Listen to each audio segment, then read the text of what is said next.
Hello YouTube, welcome back to PIRAS Motorsport, the space of everything GR. Today we're going to be talking about the GR Yaris and more specifics about the results that came back from the full testing of the V2 Airbox version, the one with the improved rear section and map holder, and see how this fared out. And may I tell you from the beginning, it worked very well. Before I dive into this, I would like to remind you, number one, to subscribe and like this video because it keeps it going. And then give you a couple of updates in regards to what else has happened at PIRAS Motorsport in the last week. So, as of today, the molds for the GR Corolla intake are in production. And this means that we are on schedule and that in the next days, probably towards the middle of next week, we will have the prototype that then will go all the way up to Poland to be test fitted on the GR Corolla that is let's say, in our availability at Block Motorsport. And thank you very much, guys, for this. And on the other hand, something very strange happened to my own car because whilst we were refining the map after we had this problem with the vacuum leak that was not enabling the wastegate to work as it should, closing enough, what happened is that I encountered the problem that now left foot braking in any mode of the car, so if it's in normal, if it's in track, if it's in sport, or if it's without, with or without all the traction controls in any mode, now as soon as I keep my foot, left foot on the brake for more than 3 seconds, I get the dreaded warning and the power is cut. And this is so strange because I have Ecotec map on the car and it used not to do this problem. And on the other side I have the Cyvex differential controller and there is no option for this within that, and we at the moment we're not understanding what's going on with this. So if you have any input on this, please reach out to me and let me know because it's an ongoing problem. And we have a route on Saturday that we're going to go to and to drive the car on the rally roads. And I really hope that it will be fixed by then because, I mean, left foot braking on the GR Yaris is something that really makes a difference. And if you haven't mastered it, you really should do so. So enough of that. Let's get into the actual video today. And let's talk of our V2 intake. So what happened here is that we tested on, as you know from the last video, on a rally car, first of all. And this rally car was significant because we knew that on a Cyvex ECU, working in speed density mode, we would, without changes to the software, we would have seen exactly how things would have worked out, let's say, from a hardware point of view. And it worked perfectly, as you've seen.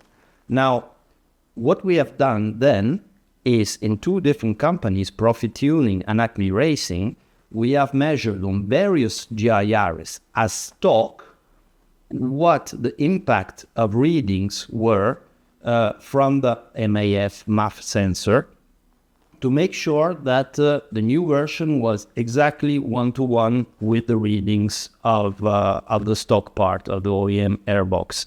And this is very important because in this way we are sure that we will never go into overboost or lean or rich conditions. That was a possibility in the past, let's say.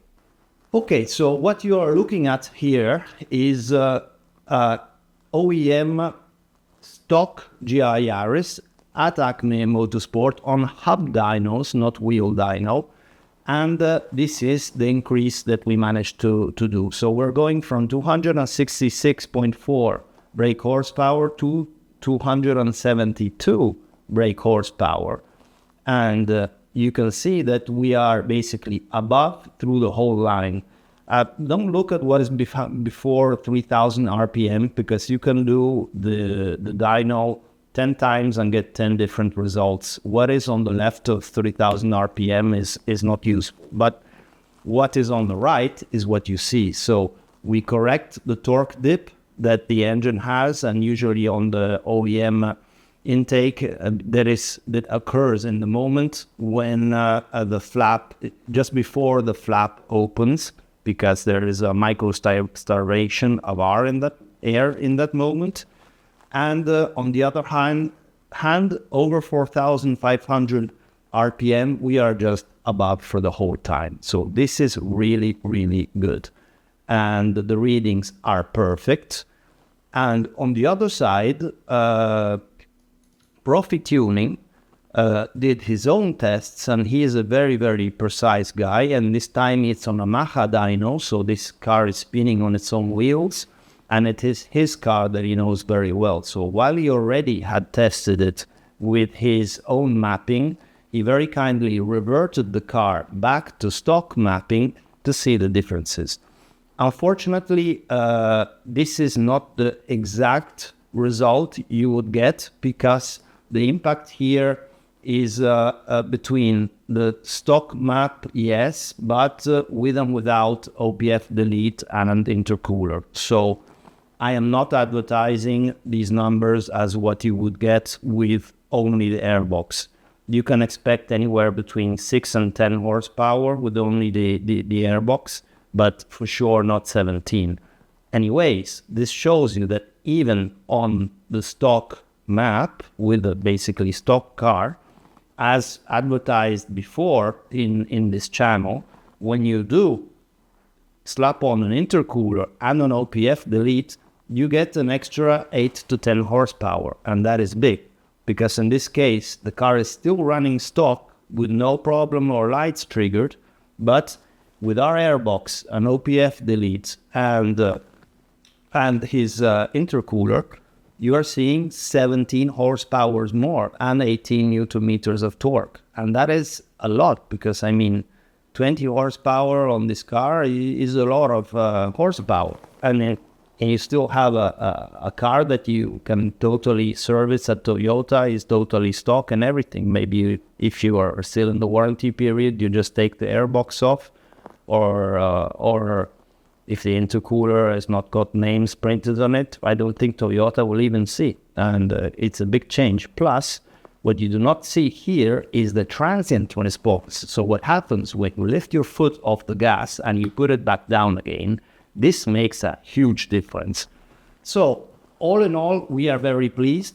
We are already preparing the shipments of the first 25 units, of which part of them will go to who had issues of quality at the end of this week.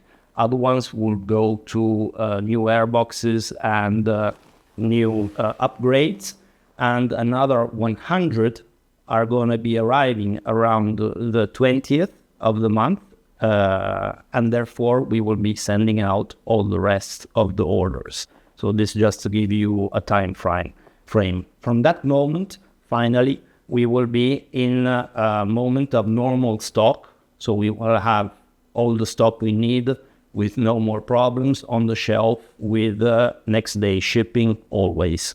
And it cost us a lot because of the product revisions to get to this point, but now we are. And fortunately, we can just bring all of this knowledge, production and engineering and everything, right back also to the GR Corolla. So the GR Corolla will just hit the ground running and with no problems. And this is a very good thing to know for us. Lastly but not least, I still was not happy with the second version of the Airbox's metal mount, the one that goes and interfaces with the car on the bottom side. So this Saturday, the whole team with the production team, the engineers and the sheet metal producer will all meet with a physical GR Yaris, and it was a paint organized, but thank you for everybody involved there. And they're going to refine the last measurements, because we're talking now of just millimeters, in order to make the bracket just perfect. And we're also trying to source some bolt studs that are the one that go into the grommets that are a bit larger. And I'm waiting on feedback on this, because in this way it will surely be even more good with less movement of the system. But all in all, I am satisfied for this, and I hope you are too. And thank you for appreciating the customer service we made, because we stood behind our product all the time. Yeah, it cost us a lot, so we're still far from getting anything profitable out of this. But I think that our investment is well placed in you and in ourselves, because this company is here to stay. So this is our objective.